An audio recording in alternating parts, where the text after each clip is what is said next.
trusted her. For 7 years, you trusted her with everything.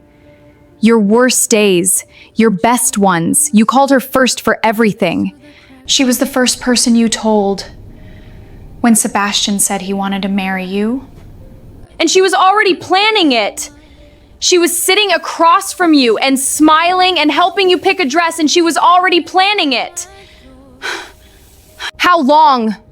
How long did you sit there and watch me love you and know that you were going to do that to me? How long did you smile at me and mean it and plan it at the same time? And I never saw it. I never once, not a single moment did I look at you and think you were capable of this. Was any of it real? I asked you that. And you said all of it. Every single moment. Which makes it so much worse, doesn't it? You loved me and you still did it. You loved me and it wasn't enough to stop you.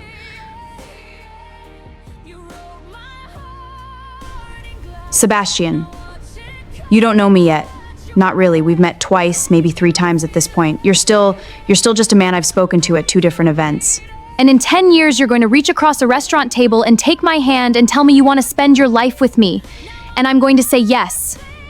And 3 weeks later, I'm going to be on a road alone because I always took the same route and never thought to question why that felt safe. Because I thought the world was safe. Because I thought the person I told all my habits to was safe. You paced that hospital corridor, didn't you? You were right outside that door. You reached it just as the alarm sounded, and you looked through the glass, and she was sitting there holding my hand, and you had no idea. You had no idea it was her. Neither did I. That's the thing I keep landing on. She sat at my deathbed and confessed, and some part of me still couldn't believe it was real. Because you don't believe it of people you love. You just don't. I'm not that person anymore. I can't afford to be.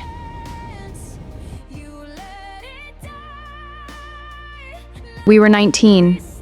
You came and sat next to me in that dreadful lecture on contract law, and you said, I can tell you're as lost as I am. Do you want to be lost together?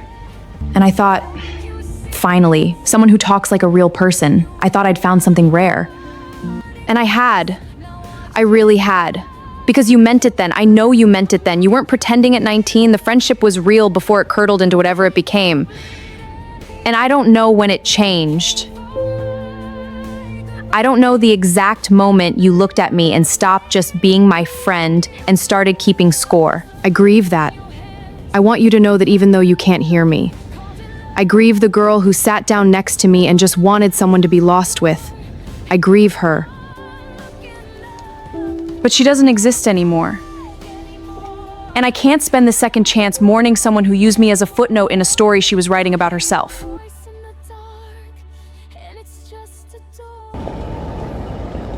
October 14th, 10 years, 2 months, and 19 days before the accident. I have 10 years. Dahlia doesn't make her first real move until year 3. The small things start before that, copying, undermining, the little remarks that sound like jokes but aren't. But the real damage, the things she does to push people away from me, the rumors, the interference with my work, that starts at year 3. I have 3 years before it matters. Before the things she does start to cost me something real.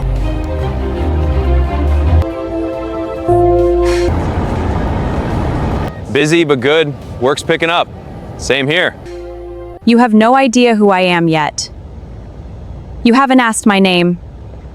You're going to meet me properly in 4 months at a work event, and you're going to be so composed that I'll think you're indifferent.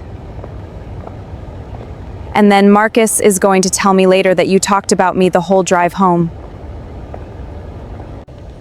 I don't know how to do this without becoming something I don't want to be. I don't know how to be strategic and still be myself. I don't know how to watch her and plan and calculate and still stay the person you fall in love with. But I know the alternative. I know exactly what happens if I don't. Sounds good. Let's turn here.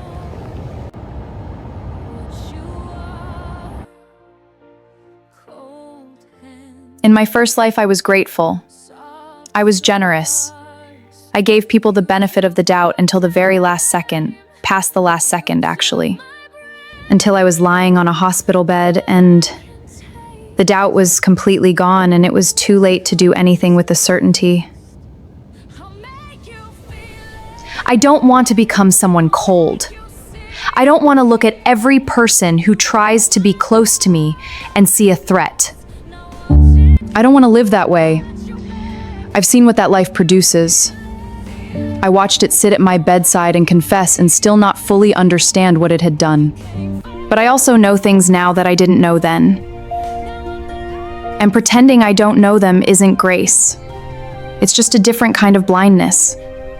I know how she speaks when she's performing warmth versus when she actually feels it. I know the half-second delay before she laughs at something she doesn't find funny. I know the way she goes very still when something threatens her and then immediately starts talking about something else. I know all of it. And this time, I'm going to use it.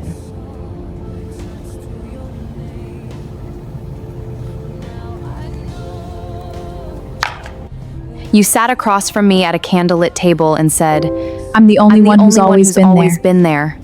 And I believed you. I raised my glass and I believed every word. This time, I know what you are. This time, I see you. And this time, I am not going to be the one who loses. She closes the notepad, folds her hands on top of it. Outside the window, the city hums, ordinary, indifferent, unchanged. A world that has no idea what is coming, and neither does Dahlia.